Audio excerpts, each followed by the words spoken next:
What in the name of cluttered sets did I put in front of you today? Hey guys, Krusty Old Crow back again doing another hot mic for this snowy, cold Sunday morning. I hope it's a lot warmer where most of you are, but I know some of you are here where I am, up north in Ottawa, Ontario, Canada, and it's looking to be a cold one, guys. So stay in if you can. Get those snow tires on. That's all I'm gonna say on that. Yeah, it's look at this cluttered set. I will tell you the problem with being a one-take guy like the Krusty Old Crow here right now, guys. Sometimes that one take gets about 3/4 in, and you know I like to go about a half hour to an hour with my videos. So 3/4 in, you're looking in before something cataclysmic happens, and you have to scrap the whole take. The thing about other YouTubers that don't bring you to the table unless it's a bloopers clip is all the crap they cut out, guys. I leave it all in. I give it to you raw, and Hot Mike is going to give you a bunch of new raw stuff about Joe that I've been wanting to talk about that doesn't fit into my tactical perspective toy review or a spec fire or a sit rep on what other guys are talking about.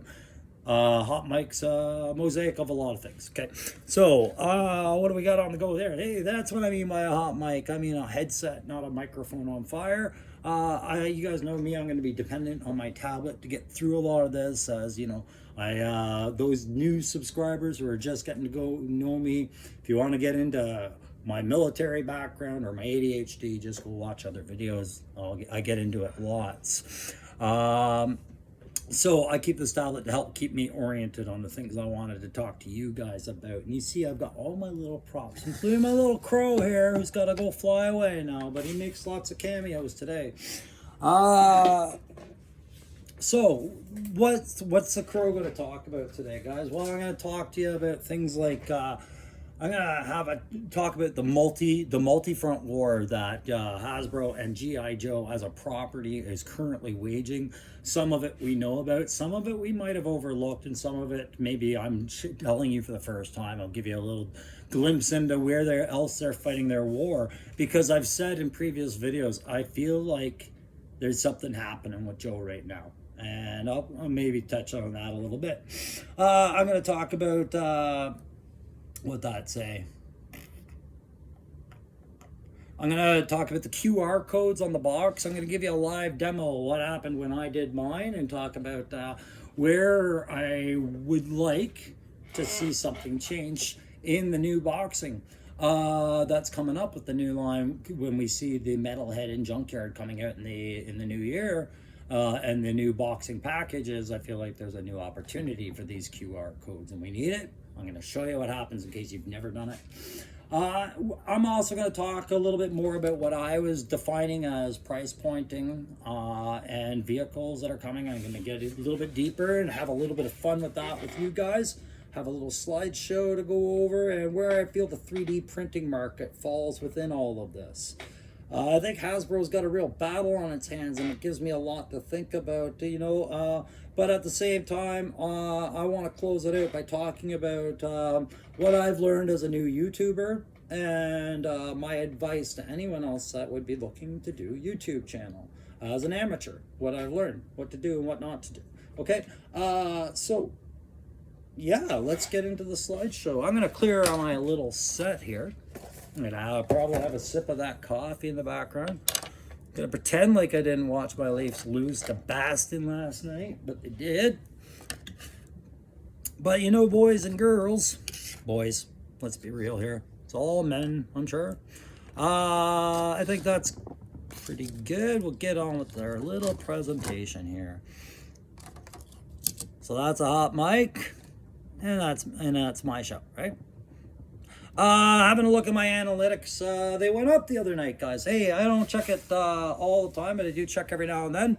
And I know that I get a couple new subscribers every day after I put out a video, and I think that's really great. I think that's a mix of me keeping some content currently in the scroll at all times for people to come across for the first time. But I also feel like that's a lot of you guys giving me the time of your day, showing up and reflected in where I show up on the what do you want to watch next menus and things like that. And I know some of you guys have been doing what I've asked, sharing, subscribing, liking, and all that to help promote the channel, and I appreciate that. But I wanted to show you the Canadian demographic change in the recent days. I now have a demographic of 63% of my US friends out there, and I have another demographic of 10% Canadian. So 73% accounted for, the other 27% might just be robots. I don't know. But I thought that was interesting. I just wanted to share that with you. And again, guys, my much appreciation on everything you do to help support this channel, whether I'm swift to it or not. I am very appreciative. Okay, so, and guys, just to let you know, the new subscribers that have joined, you know, I like to send shout-outs to guys every now and then. And my new subscriber thing sometimes takes 24 or 48 hours before it shows me who else joined. It seems it doesn't want to show up on the tablet, but it shows up on the phone. But I do want to send a shout out really quickly to a few guys that have shown up on the list that maybe, you know, have joined the discussion, have contributed in their ways. And shout outs to Complete Carnage, Loki, Wartooth, and Doomhugger for sure. And I will send out shout outs more as we go. These guys have contributed to the discussion in their own way at several times, and I've had a good time talking to you guys. And like I said, once I know who other new subscribers are, I look forward to talking to you guys as well when I strike a nerve at some point. And I'll always strike a nerve with somebody at some point, it seems. So last night I was up thinking again, and you guys know me, you think it was a bit ripper, but it wasn't. Okay, I was thinking about questions like what I've always thought about since I've become a mature adult and had a career in the military, and moreover as a recce soldier, when I try to analyze an objective that I'm trying to understand. And that's my role, right? Like recce, we weren't going out there to positively engage the enemy in a chance close contact or seek out and destroy. Usually we were out there to cloverleaf the objective and get all the information we can, process it, and understand how that fell into a bigger picture that our commanders wanted to attack. All right.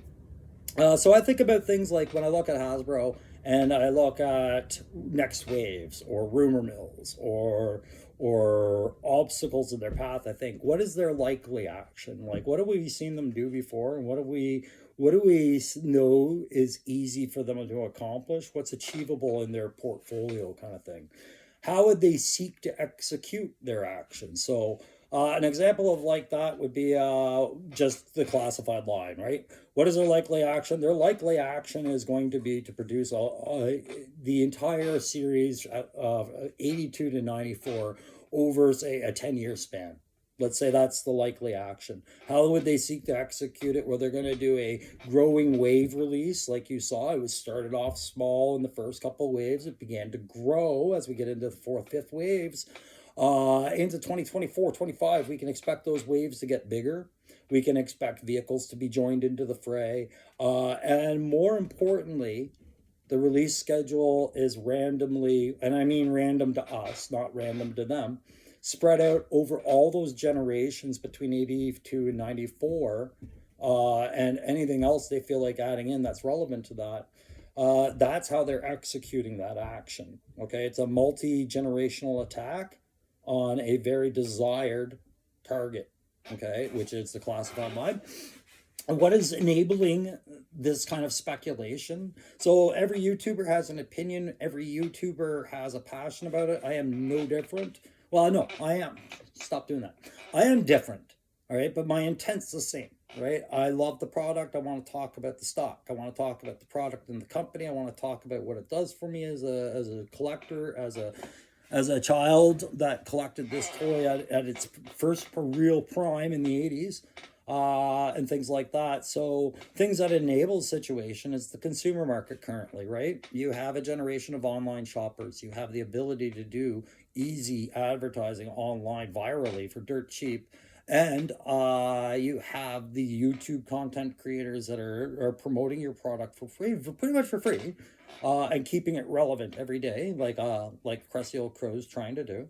But moreover, you have that nostalgia effect, and you also have, because it's a military product, you have guys like me, the veterans, who are drawn into this. What's that soldier all about kind of deal, right? You have all of that going for you, and that's enabling a lot of guys to speculate about what they see coming in because they're listening to convention conferences from Hasbro representatives. They're going to Comic-Cons and pulling out individuals that work for the company and having sideline conversations and then going back home. Bow. Next thing you know, you've got a new HasLab release rumor, or you've got a vehicle rumor or a character rumor. And that rumor could be true, or that rumor could have been misinterpreted or taken out of context by somebody else who's been listening, right? So you have to think about what's enabling the speculation and also what could be disabling it. Like the fact that kids don't play with toys in backyards so much anymore. And how much consideration is represented in what they're doing with this, right? So when you try to figure out a strategy, you have to look, is there any indication that that strategy is even there? It's easy to try and bang a square peg into a round hole and say that Hasbro is money grabbing right now and trying to grab up every dime from you. But what's the strategy and what's the intent behind that? Are they actually trying to grab up all your money, or are they trying to build up a consistent revenue and establish themselves on the forefront of a product to get that brand really reputable again? Is it money grabbing, or is it appropriate cost expenditure for a high-end product? And I'm not saying classified as necessarily high end, but it certainly isn't low end. And we aren't talking about the sitting on the rack little figures anymore. We're sitting about on the rack big figure packages with a lot of creativity and arts to it. So those are the things I think about, guys. Always, keep your respect there and keep your focus on what it is you're trying to express when you do think about what that company is doing, right? It's easy to criticize and it's easy to be dissatisfied. And no, I shouldn't say it's easy. It's hard to be dissatisfied. It's an experience. It's not easy to go through.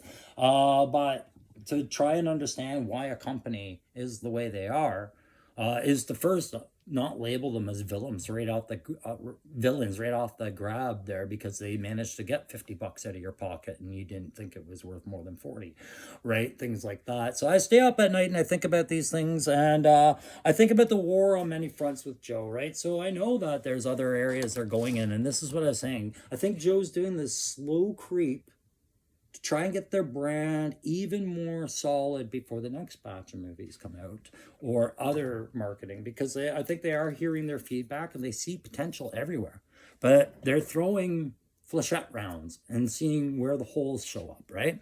So we have tabletop gaming being represented, and you'll see representation of this not just in games like Warhammer 40k, Age of Sigmar, Star Wars Legion, all these Fantasy Flight games, all these guys, Games Workshop, by the way, but 3D printers. This is a 3D printed Star Wars Legion scale figurine done up to represent an Arctic Stormtrooper female that I managed to pick up off the 3D print market from a friend.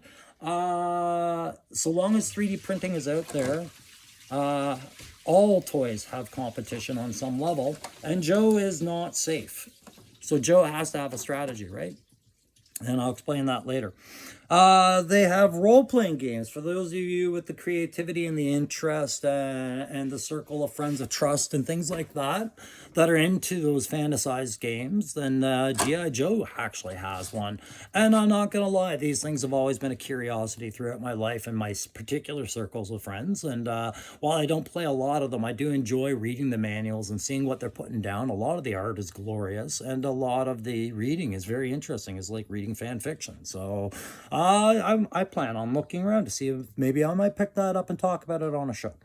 The card building craze, ever since Magic the Gathering and Pokemon, everybody seems to want to throw their brand into that arena. Star Wars does it. All sorts of Marvel cards, all sorts of Yu-Gi-Oh! And other properties come into a card deck game, and Joe's no different. They are dealing in that as well. They've also done Kickstarters for Renegade and other expanses and things like that I've seen online. I haven't looked into it, but the point is those driving sculpted figures.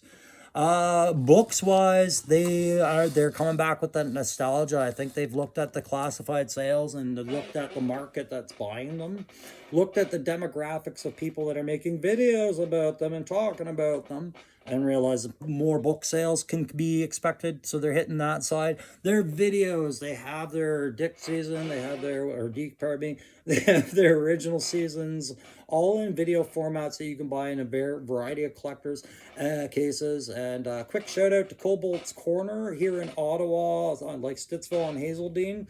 Cobalt's Corner has a lot of the nostalgic like Joe stuff, and I think they even have a couple of Super 7 figures there of Duke, Cobra Commander, Snake Eyes, and they do have a couple of classified. It's not really their thing, they're a comic shop, but that's where I seen that most recently. So if you're in the Ottawa area and you're going down Hazeldean, do stop by Cobalt's Corner and check them out.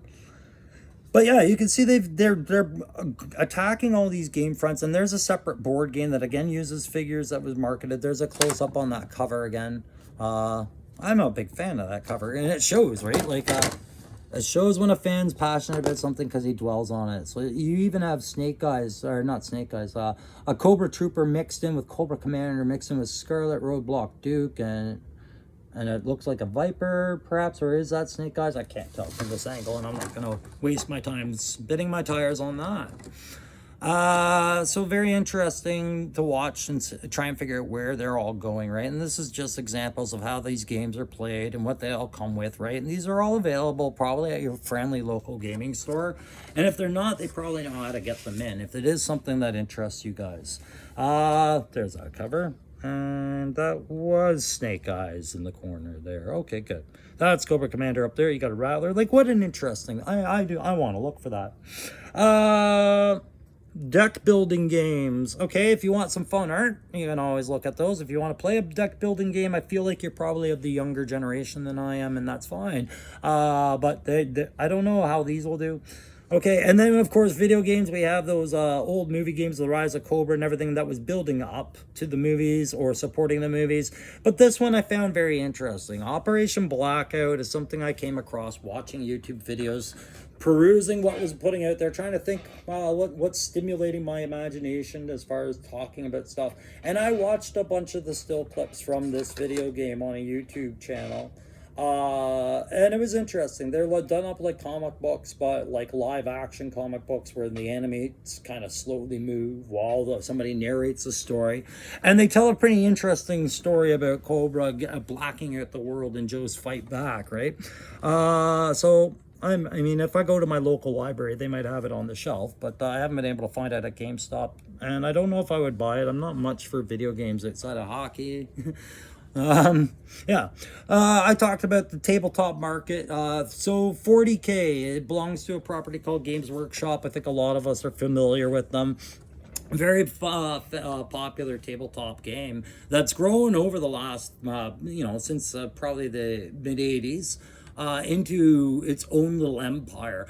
And the thing was, the negative criticism that drove me away from them, and I was into them for a number of years and spent thousands of dollars playing these games.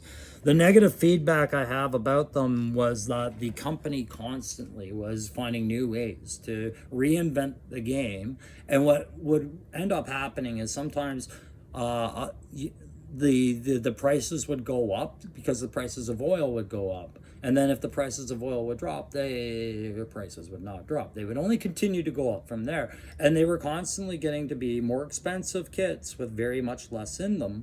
And then very expensive kits with these monolithic robot, like the Titans and Knights and whatnot inside. And it became a very expensive hobby. Definitely not something for a young kid to pump his allowance into responsibly, because even to just play a game, it was almost a minimum $1,000 investment to get started by the time you had your starting army and your rule book. And your mission cards are a new thing, decks of cards that they have to throw in, your dice, your templates, and then another separate book just for this type of army you're playing called a codex.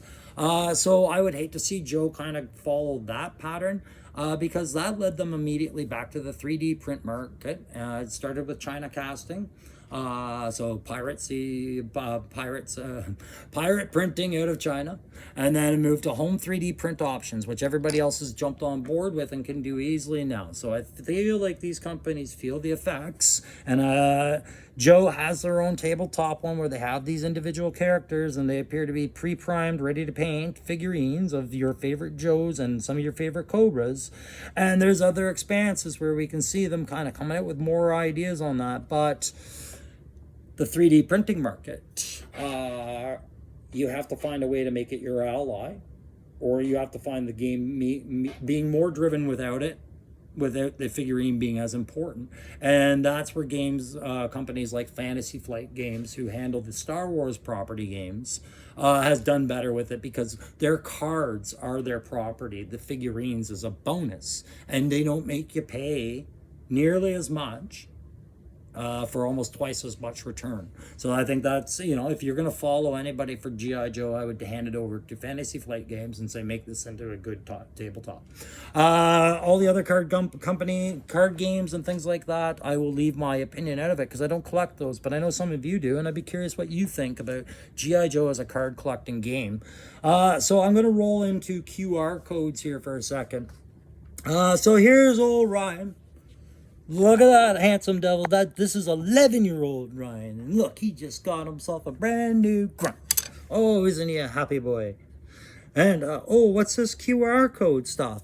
He's been watching Krusty Old Crow, and he keeps hearing that if you go on there and you scan the QR code, apparently it takes you to Hasbro.com, and it'll explain something about the character and these PCFs, primary combat functions. Krusty Old Crow's a dirty old liar. He's a dirty liar. Because that's not at all what happened when I took that up to the kitchen and I scanned that code. And 11-year-old Ryan was getting all excited, and then he gets taken to this page at Hasbro.com, or Hasbro Pulse maybe. And it's, do you want to shop or do you want to play? And I was like, I don't know. The QR code didn't tell me what the hell it wanted me to know. Maybe I'm here to play. And that takes you to a bunch of little kids' games that remind me very much of something like Paw Patrol or Cuddles, whatever bubble shit game kids play. And I was like, well, I made a wrong turn. So you do what every good soldier does. You cover your back, you look back, and you move back to known territory. So I went back to that first menu and I said, you know what, I'm going to go shopping. Maybe that's the trigger that tells me more. It takes me to a screen about Grunt. And I was elated with hope when it takes its time. But then it shows me rock and roll. And I was like, oh dear, this is not right. Something is awry. Surely there must be more here. Yes, there is, Ryan. It allows you to shop for 4 different types of figures and tells you how much they're going to cost you. Things you already well know. And it promotes the retro line. Oh, yeah. Wait, I already know about the wait, where's Grunt? At no point did I see Grunt anywhere. The closest I got was seeing a representation of rock and roll on that screen. So Krusty Old Crow lied to me, 11-year-old Ryan. He lied to you, and he apologizes for all the videos where he just said, just scan it. Don't bother. Yeah, it's one of the worst things I have to say to Hasbro at this time. You guys, people can call me a yes man or a shill or trying to get it in Hasbro's pocket. I don't give a fuck. That's fine. Call me what you want. Just don't call me Betty, whatever. But I'm very understanding about Hasbro when think QC, shipping, pre-orders, lack of availability. I try to be understanding. But this waste of space, when everybody's been telling you, you've done this great job being nostalgic and capturing these characters from the 82 to 94 line. And you were well aware that there was a poll that was taken a while ago where you asked about where that file card interest nostalgia was. And you got enough response to know that I'm sure enough of your demographic said, yeah, that would be nice. I'm sure if you asked how we felt about this space on the packaging, this comes up. And the QR coding has been laughed about now. Because you're wasting it. You could do so much more than just advertise your product. I got a news flash for you, Hasbro. We already know about your fucking product. There's that language. Well, I'll tone it down again, guys. I usually better than that. But we already know. We paid $25.99 American, $35.99 Canadian. We paid $75.99 American what was it? $79 American for the flight pod, right? And then $69 American for the Python Patrol like that, right? I spend probably about a good, let's call it 300 a month on Joe. I know about your product. You don't have to advertise it on your box. I'm not going to sit there and scan it. What am I going to do? Am I going to scan this in the store and go, hang on, I see the price tag, I see the figure, I see everything else I need to know. Before I buy this, yes, there's other figures available. Good to know. Nobody needs that.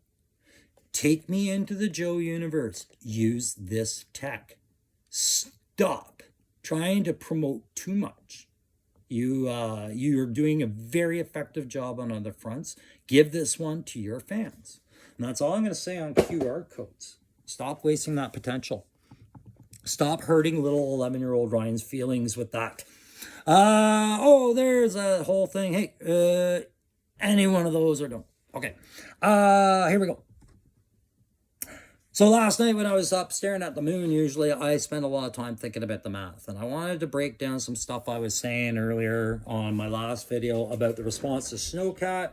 You see how quickly that took off, right? Like that was actually something that was mentioned in one of Chad's videos with, he did this meeting with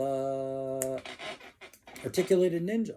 I watched that. And halfway through that, topic of Snowcat came up. And Chad just said what he said. And I never read too much more into it. I was just like, that's cool. Hasbro's thinking about it. And then he does his other video and he went into it a little bit more. And I'm still like, okay, well, yeah, that's great. That's great news. I feel good about it. But what a wildfire. Everything's about Snowcat now, and now I kind of feel bad for going back to talk about it even more. But you guys know I really thought that was going to be a HasLab tier unleashed project to get the Arctic line pushed. Now I'm even more excited for all the things it could represent. Maybe it's a Arctic Commando 3-pack like they did with Vipers. Maybe it's the Polar Attacker. Who cares? They're doing something. When we get the actual information, we'll get the actual information. I am satisfied. But let's talk about price pointing a little bit more, because what's going on, you guys heard me say over and over again, the Vamp is going to set this bar for vehicle pricing, right? So I went and I said, okay, that also means that we have to start having some classification of vehicle pricing. And I've gone into this a lot when I went into my 82 to 94 series about the original line versus classified today. A lot of this has been covered and I'm going to kind of skim through it. But what I've done is I've done some number crunching for Canadian pricing and American pricing virtually. But I used the Vamp with clutch as a prime example of what I'm classifying as a medium vehicle. So I'm going to break these down into 4 categories as we go forward into 24-25. All right, that I see being the way to execute Hasbro's action plan of release, okay, for vehicles.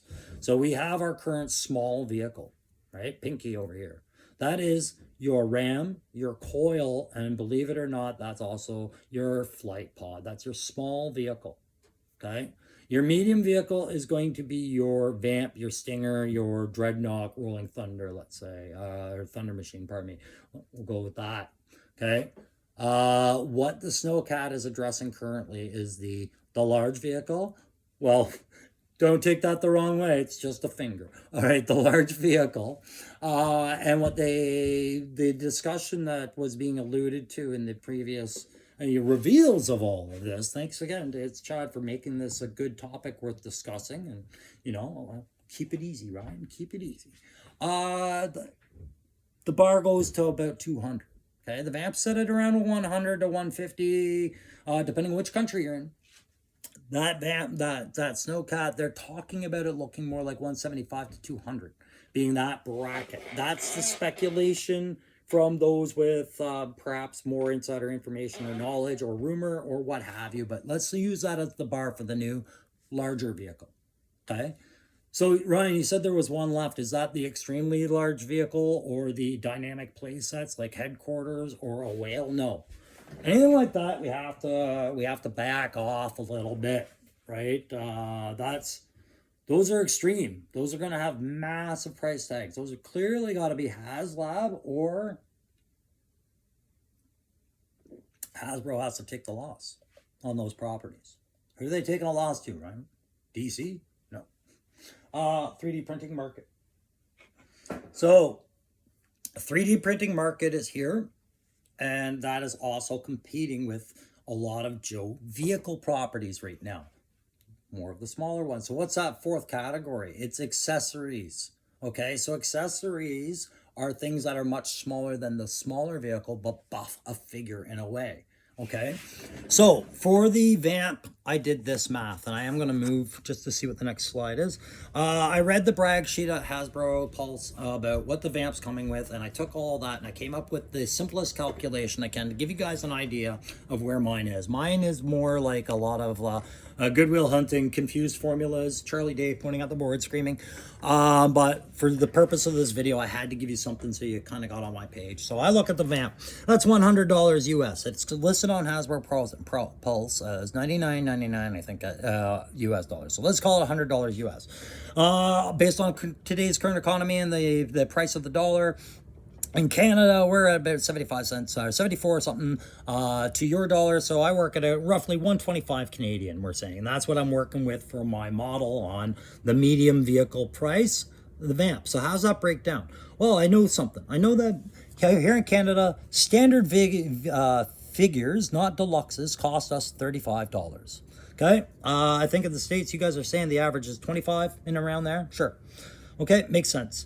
So already, if I take $35 away from my 125 and take that figure out of the box and say it's not a part, and I take the 5 pieces of kit that he's been dedicated from that box, and I move that off to the side, and he's no longer cost, then this is a $90 kit. This vamp and its own accessories are a $90 kit.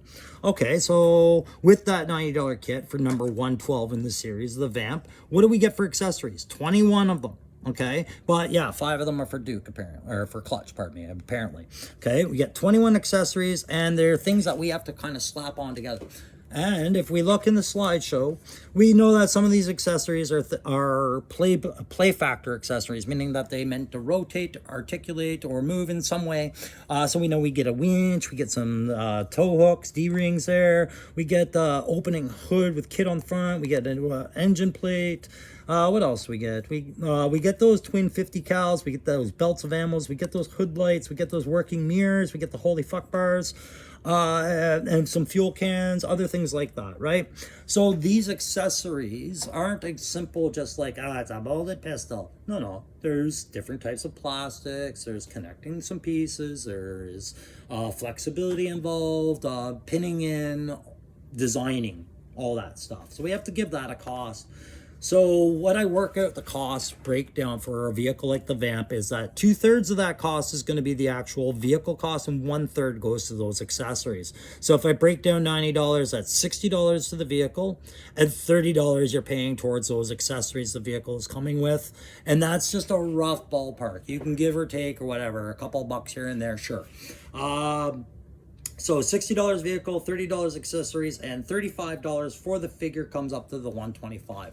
So that's how I kind of have to picture the breakdown for what I'm expecting in a medium vehicle market. What's going to separate that from a small vehicle market where it's just a vehicle, perhaps the same size as a Vamp, but not with a figure, right? Because there's a few of these in the line, and these are the things that get lost to 3D printers very easily in their market, and they rightly so. They do a fantastic job, and they're swift, and they offer that service to collectors, and they want that stuff.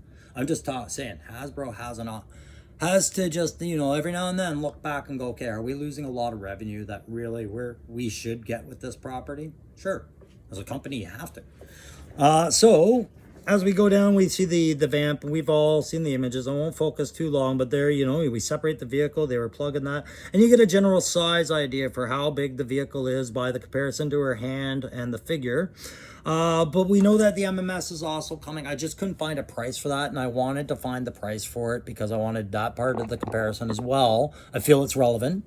But again, it is also a figure that comes with a trailer. So I see it being roughly the exact same price, if not maybe a little bit less.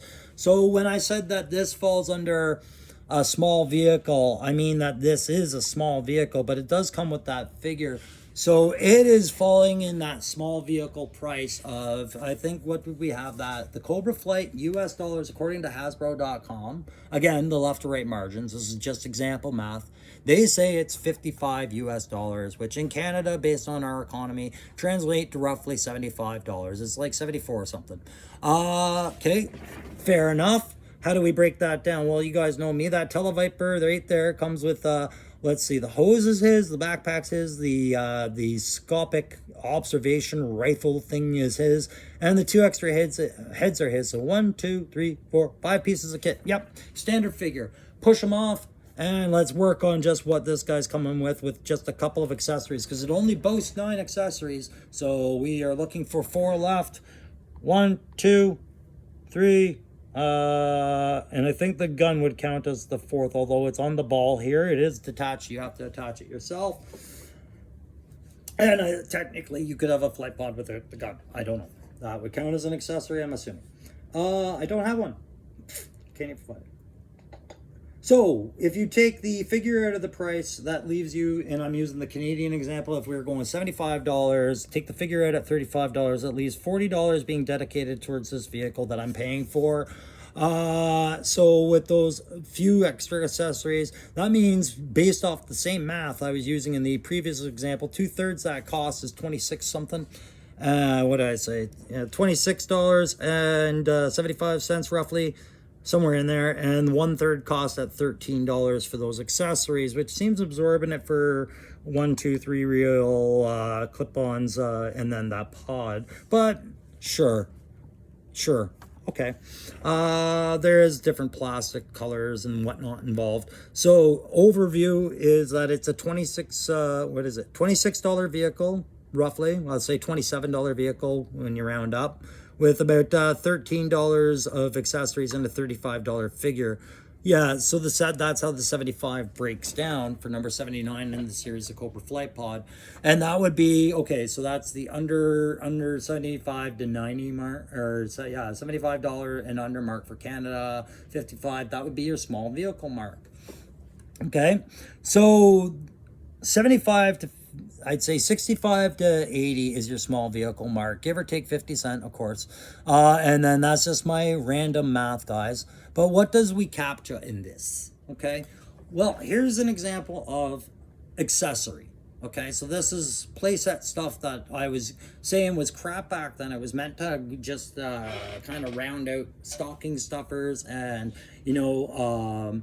maybe a cap that was given on a kid's spending that day when they went to the mall with mom and dad, and this is what he could afford out of the Joe selection of, as far as vehicles go. Just these little playset accessories. Right now 3D printers could be all over this, and Hasbro, they got nothing. They got nothing to compete with it right now. So 3D printers are running away. This is a dangerous one, because this is one that they could do in that accessory category, because really it's just a glorified jetpack with wings. And 3D printers are all over it, I'm sure, right? We all seen images of the water moccasins and the Wolverine, like I was sharing on the last. They're doing a great job, those 3D printer guys, and more power to them if they are finding their market. But this is one I'm going to put a personal stake on right here. This is one Hasbro cannot allow to go to 3D printer market, because right now 3D printer market is a bit exposed when it comes to this particular idea. The accessories. There are a lot of guys doing a lot of great sculpts and accessories. I think I have a few in my audience that I'm talking to, and I want to promote these guys. All right? But this is one Hasbro cannot let slip. Right now, to do this privately, you have to be on top of which types of resins you're using, which type of plastics you're using, which files. You have to be experienced, I'm sure, in 3D printing to get this right, okay? But 3D printers are doing this on their time, their materials, their costs, and then they're trying to appeal to a market through privatization chain. Hasbro has this on lock. They just haven't pulled the trigger. While we're in these accessory packs, they were covered by waves. And it was extra guns in case you lost your gun as a kid. It was a couple of extra backpacks. It was helmet, base, whatever. It was the accessories you lost as a child when you were playing with these. Now you have a market for guys who want to do conversions, who want to personalize your product on their shelves, make your figures into their figures. This would sell like hotcakes. These would come with little stands like the ones we get in the Retrified series, and solve a lot of that feedback about, hey, why don't you give us stands? Why are you forcing us to go buy someone else's stands, right? You could cover that. They have all the molds. This is not a problem for them. This is pennies in a bucket. They get back bucket loads of cash. I really feel like they need to get on top of that for the accessory branch of what they're doing. Little artillery pieces and displays would all fall under that. Even the snake would be classified as an accessory, so under the small vehicle price. So we're looking at just a little bit more or the same as a figure set, perhaps a deluxe figure set, and you're getting all this storytelling, conversion ability, diorama display, collector's stuff that you had on the table with your market. Right? Yeah, they weren't all that great back in the 80s to some of us, but perhaps with a current HasLab treatment and the modernization angle and all the things you're doing well, who knows? You're doing Raptor, for God's sakes. We get into small vehicles with the polar bear. I want to see that as a small vehicle. You don't have to throw a figure on that if I'm getting others. The Whirlwind, a big advocate. These are the towable vehicles that the Vamps and this Stingers are going to be pulling around, right? Oh, let's get that back up. There we go. The Fang. I do believe a Fang could fall into probably small vehicle, you know, that under 75 flight pod kind of comparable. Especially if it doesn't come with a figure. People will buy these in droves, okay, because it's not a lot of plastic. And if you keep it at the small vehicle price point with no figure, you'll find these won't sit on shelves at all. But do they get 3D printed like mad, and are people buying other brand of toys to make conversions? Absolutely, that is happening. Don't kid yourselves, Hasbro. You need to get this dialed in quick, and don't be afraid to tell your fans, your market, you're honest. This slow release of information is fun and all. We all love it. We love gossip. Ooh. But get in front of it and just say, yeah, this is our strategy, and do it in a more, hey, we're doing these 4 categories. We're doing this way, all right? And that helps us kind of tone it down a little bit. A re-release of Zartan with this, I think, would fall into small vehicle category, perhaps, because it's not as big of a vamp with a figure. It's more like a flight pod with a figure, sure. More towable artillery. I'm doing this without even looking at my tablet. There we go. More diorama pieces. You see where I'm going with all this. I really want them to do this, but again, 3D printing market, guys. And I am all about 3D printers. As I said, I've been in talk, I think it was Loki or Doomhugger or somebody was talking about how they do head sculpts and weapons. And I told flat out, like, hey man, I pivoted on some of this stuff about supporting the channel. You send me something, I'm going to showcase you, and maybe we'll talk about your product for a whole episode or something, right? And there's guys doing that all over. There's other guys who are doing Joe reviews that actually sell the product themselves, and people might have an opinion on that. I'm all for them. Yeah, yes. If you can use it to sell your product, go ahead. I don't know how good or bad it's gonna go. I just wish you the best, but yeah, go ahead, man. Like, it's an open forum. Everybody have a crack at her. This one, 3D printing, but Hasbro could sell droves of them. And it just falls under classifying them, right? Like giving them that categorization and that price bracket. That's what fans really want to brace for. They don't want to be blindsided by prices and mystery as much as you would think Hasbro. I joked about this. It was a different variation, but I do think Hasbro could make a cool version of this. Maybe not have it fly, but just scenic wise. I think a diorama accessory piece and make it affordable, sure. There you go. And there's the snowcat, guys, which spawned all this discussion this week. So good on you, Chad, for hitting that hot button for sure. It definitely was my hot button. It had been for a while because I've been saying HasLab. Now I can stop saying that. I can just say, I can wait. It's cool. We good. We good, Hasbro, snowcat. We good. So what's the rest of the speculation? I know Liam wants the Rattler for HasLab. I could see it being a HasLab, but I also think if we went to that large scale price point and we were to push out, get a heat gun and stretch this thing out, the plastic difference wouldn't be as significant as you think. I think there could be a possibility of this being maybe a retail, but who knows? HasLab, we know how well HasLab does. You know, this HasLab, that HasLab. What about that? That's my new candidate right there, guys. That is the project I see having the most play function. That is either going to be a retail that we can expect, or that is my candidate for a HasLab, because while the whale is, everybody wants a whale, everybody wants a rattler or a moray or whatever, manta. Old school, man. This was one of the very first things we got, along lines with the Mobat and the others, which you know I'm an advocate for. But this one had room for all those troops. It had that turret. It had that 2-driver compartment. It had, you could open top it, close top it. I see so much potential in that. So much potential in that particular toy. And I think HasLab, make it RC. Anyways, guys, enough about my speculation, and that's all it ever is. I want to talk to you guys there. Oh, imagine my backup bridge layer. Yeah, I almost forgot to mention that. Bridge layer would be a beautiful HasLab, guys. Don't kid yourselves. You'd want that. I will fight you if you don't want that. No, I won't. All right, guys, I'm going to close this out by being a little selfish with my time. I know this video is going along. I knew it was going to be long when I did it. YouTube. What I've learned as a new YouTuber is that I don't know shit. All right? But don't let that discourage you. I've read in a couple of comments of guys who have contemplated doing a YouTube channel or want to. They just, something's holding them back. They can't put their finger on it, and I get it, guys. This whole deal for me started with one video about a small bundle of G.I. Joe classified, and I made this little playset fob for them, and wanted to show it to my buddy Ed and Newt, right? So I shared that video to them, and then I said, screw it. I'm going to put that on YouTube and just see what happens.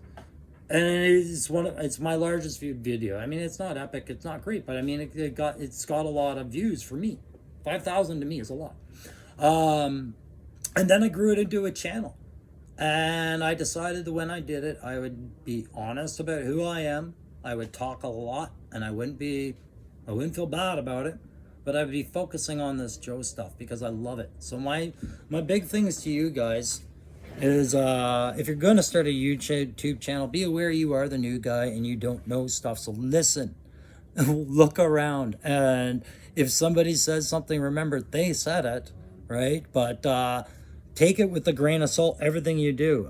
Some people love the new guy, and some people are very annoyed with the new guy, right? Like, it's easy, especially if you keep doing this long enough. I can see how maybe some guys get cynical or jaded at times about new YouTube toy reviewers and that whole subject. I can get that, sure. I just realized I didn't have a light on this whole time. Don't ever take it personally, even if they're daring you to, right? I see a lot of guys caught in a who said what and see things almost getting personal sometimes. And guys, they've been at it a long time. They can handle it. If they're looking for it, they can handle it. Look at their subscriber rate. Look how long they've been doing it. That doesn't have to be you. Don't think it's got to be you. I fell into the trap a couple of weeks ago worrying about this stuff. Don't. All right? Just be what you're being and listen to your subscribers. The guys that are commenting on your videos, listen to what they have to say. All right? But don't ever let yourself do that. If you're doing that, then don't do this anymore. Okay? Set targets for yourself. Guys, you heard me when I started this. 100 was my target. What's my next target? It's 200. I'm almost halfway there.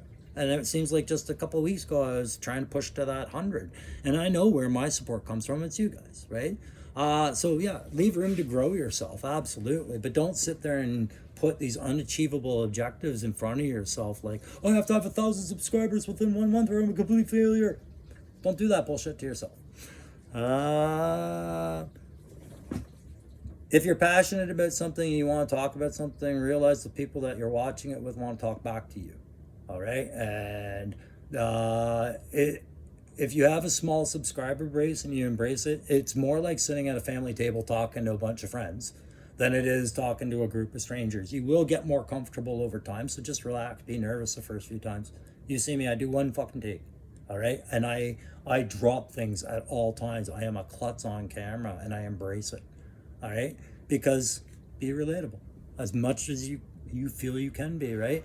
And listen to your guys, their feedback, because it will inspire you. It will help perpetuate your channel when you listen to the feedback coming from your guys. And you know I listen to you guys deeply. Roman, D-Mac, all you guys, Aaron, all you guys and all you new subscribers are in a channel that we are going to treat a certain way. And anybody who wants to do that, their YouTube channel, I just ask you to keep this stuff in the back of your head and take it easy on yourself.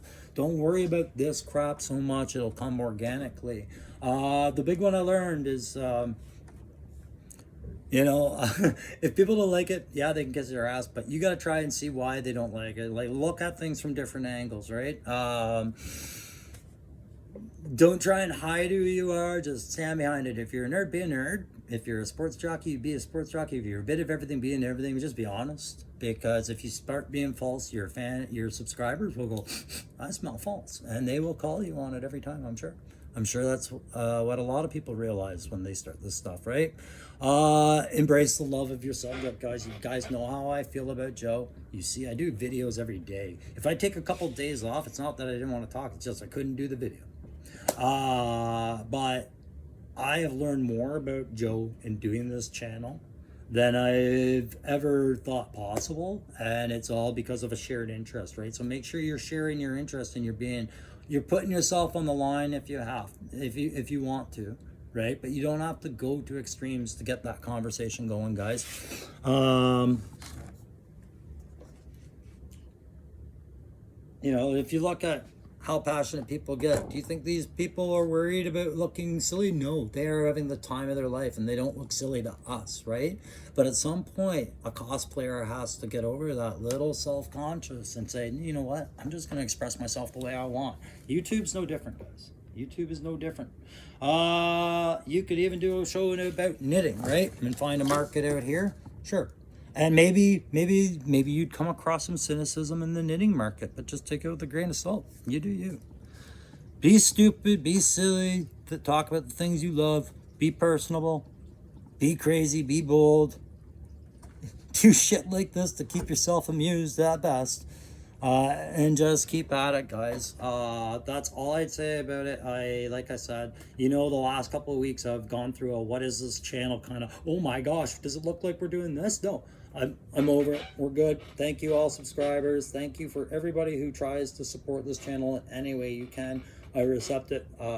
We are going to be a give and take channel, and for everything you give back, I try to give back as much as I can of myself. And that's all I can say about that, guys. That's been Hot Mic for today. If you like it, you know, like, share, subscribe, do all that other crap. I will catch you guys when I got another one for you, all right? Take care.